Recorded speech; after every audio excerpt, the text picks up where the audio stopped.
शरीफ की मशरक़ वस्ती से चार्टर्ड फ़्लाइट के ज़रिए वापसी की तैयारी। फ़्लाइट बुक कराने के लिए मुख्तलिफ कंपनी से राब्ते। नवाज शरीफ 21 अक्टूबर को जलसे से कुछ देर पहले लाहौर पहुंचना चाहते हैं। लीगी कायद की 1-2 रोज़ में सऊदी अरब रवानगी का इम्कान। एक हफ्ता क़याम के दौरान आला सतह मुलाकातें करेंगे। 17 या 18 अक्टूबर को दुबई पहुंचेंगे।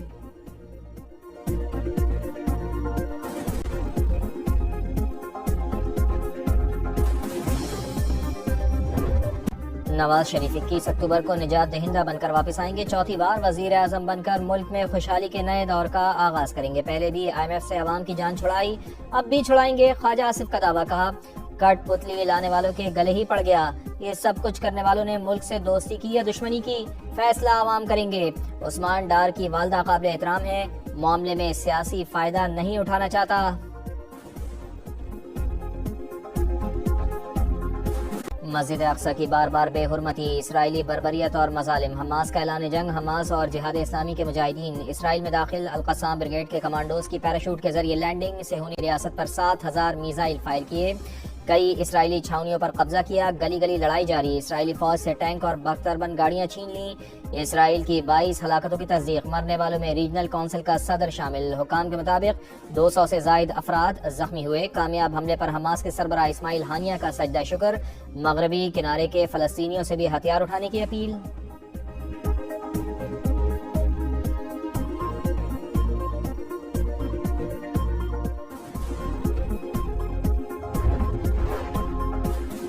इसराइल का गजा की पट्टी पर फिजाई, जमीनी और समंदरी रास्तों से हमलों का आगाज।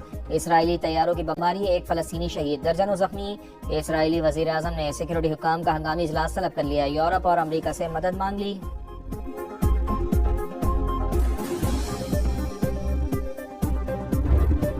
गैर मुल्की मीडिया के मुताबिक गजा से इसराइल पर 5000 से जायद रॉकेट फायर किए गए और मुतअद्दिद फ़लस्तीनी मुजाहिदीन इसराइल में दाखिल हो गए, जहां उनकी सड़कों और गलियों में इसराइली फ़ौजियों से झड़पें हो रही हैं। मुजाहिदीन ने 35 सहीवनी फ़ौजियों को कैदी भी बना लिया है। हमास के फ़ौजी विंग अल-क़स्साम ब्रिगेड के सरबराह कमांडर मोहम्मद अल-अज़ीफ़ अबू खालिद ने ऑपरेशन अल-अक़सी तूफ़ान शुरू करने का ऐलान करते हुए कहा कि ये हमला इसराइल की जानिब से मस्जिद अल-अक़सा में मुसलसल इश्तियाल अंगेज़ी और फ़लस्तीनियों पर मज़ालिम का जवाब है। रॉकेट बारी के नतीजे में एक इसराइली खातून हलाक और 15 जख्मी हो गए, जबकि इसराइल को भारी माली नुकसान का भी सामना है। इसके मुतअद्दिद कस्बों से सियाह धुएं के बड़े बादल उठ रहे हैं, जबकि मुतअद्दिद गाड़ियां जलकर राख हो गईं और इमारतों को नुकसान पहुंचा। इसराइल में खतरे के सायरन बज उठे और इसराइली फौज ने हालत जंग का ऐलान कर दिया, जबकि इसराइली हुकूमत ने गजा में भी बमबारी का फैसला किया है। मकबूजा फ़लस्तीन की आबादियों में फ़लस्तीनी नौजवान हमास के मुजाहिदीन का इस्तक़बाल करते हुए उनका खैर मुक़द्दम भी कर रहे हैं। वाज़ेह रहे कि गजा के साथ इसराइली सरहद पर बढ़ती हुई कशीदगी और मकबूजा गरबा उर्दुन में शदीद लड़ाई के कई हफ्तों बाद हमास ने यह हमला किया है। मारकी होटल की खबर बताते हैं, यहाँ एक नया तमाशा खड़ा किया गया। मारकी होटल के मालिकान ब्राइडल रूम में क्लोज्ड सर्किट टेलीविजन कैमरा नस्ब करके खवातीन को कपड़े बदलता देखते रहे। पुलिस के मुताबिक दुल्हन के घर वालों ने एम्परील नामी मारकी बुक करवाई थी। दुल्हन की जानिब से मारकी की इंतजामिया से कपड़े तब्दील करने के लिए कमरा मांगा गया। इंतजामिया की जानिब से दिए जाने वाले कमरे में खुफिया कैमरा नस्ब था, जिसके बारे में दुल्हन के अहल खाना को मतला नहीं किया गया। जिस वक्त दुल्हन के अहल खाना कपड़े तब्दील कर रहे थे, मारकी के मालिकान ये सारे मनाजिर बराह रास्त अपनी स्क्रीन पर देख रहे थे। मुतासिरा फैमिली को जैसे ही कमरे में खुफिया कैमरे की मौजूदगी का एहसास हुआ तो इन्होंने पुलिस को तलब कर लिया। पुलिस ने मौका से 2 अफराद को हिरासत में लेकर मुकदमा दर्ज कर लिया है, जबकि क्लोज्ड सर्किट टेलीविजन फुटेज का रिकॉर्ड भी कब्जे में ले लिया गया है। ईरान में कैद इंसानी हुकूक की कारकुन नरगिस मोहम्मदी ने सन 2023 का अमन का नोबेल इनाम जीत लिया है। इस इनाम का ऐलान करते हुए नॉर्वे की नोबेल कमेटी का कहना था कि 51 साला नरगिस मोहम्मदी को उनकी जानिब से ईरान में खवातीन पर होने वाले मजालिम के खिलाफ जद्दोजहद करने पर यह एजाज दिया गया है। कमेटी की चेयरपर्सन बेरेट रेस एंडरसन का कहना था कि इन्हें इस जद्दोजहद के बायस भारी कीमत चुकानी पड़ी। इन्होंने कहा कि नरगिस मोहम्मदी उस वक्त ईरान में 31 बरस कैद की सजा काट रही हैं और इन्हें 154 करोड़ की सजा भी दी गई है।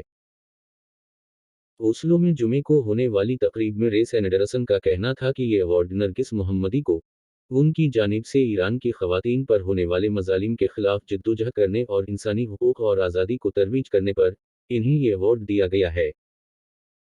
इन्होंने अपने खिताब का आगाज इन अल्फाज के साथ किया, ख़वातीन, ज़िंदगी, आज़ादी, जो ईरान में हालिया मुज़ाहिरों के दौरान एक नारा बनकर भी सामने आया है। इन्होंने कहा कि ये इनाम हज़ारों ईरानियों की जिद्दोजहद के इतिराफ़ में दिया गया है जो गुज़श्ता एक साल से ईरानी हुकूमत की ख़वातीन को निशाना बनाने और उनके खिलाफ इम्तियाज़ बरतने वाली पॉलिसियों के खिलाफ कर रहे हैं। इन्होंने कहा कि इस तहरीक की सरबराही भी नरगिस मोहम्मदी कर रही थीं। लाखों ईरानी इस अवार्ड पर खुश होंगे और साथ ही इंसानी हुकूक के कारकुनान दुनिया भर में इस हवाले से जश्न मना रहे होंगे। नोबेल कमेटी का फैसला ईरानी हुकाम के फैसलों के हवाले से शदीद नागवारी का इजहार भी है। तकरीब में रेस एंडरसन का ये भी कहना था, ईरान को नरगिस मोहम्मदी को फौरी तौर पर जेल से रहा करना चाहिए ताकि वो दिसंबर में होने वाली तकरीब में आकर अपना अवार्ड हासिल कर सकें। इन्होंने कहा कि ईरानी हुकाम को सही फैसला करना चाहिए और इन्हें रहा करना चाहिए ताकि वो ये एजाज़ हासिल करने आ सकें। हमें उसी बात की उम्मीद है। ताहम फ़िलहाल इस बात के इम्कानात बहुत कम हैं कि वो ये अवार्ड हासिल करने के लिए रहा की जाएंगी। अक़वाम मुत्तहिदा का कहना है कि ये अवार्ड ईरान की ख़वातीन की हिम्मत और बहादुरी का मज़हर है और ये ख़वातीन दुनिया भर के लोगों के लिए मिसाल हैं। ईरानी नशात बरतानवी समाजी कारकुन नाज़नीन ज़ाग़री रेटकलफ़ ने तेहरान की एवन जेल नरगिस मोहम्मदी के साथ गुजारी थी। ताहम वो मार्च 2022 में रहा कर दी गई थीं और उनका कहना था कि वो अपनी दोस्त को इनाम मिलने पर खुश हैं।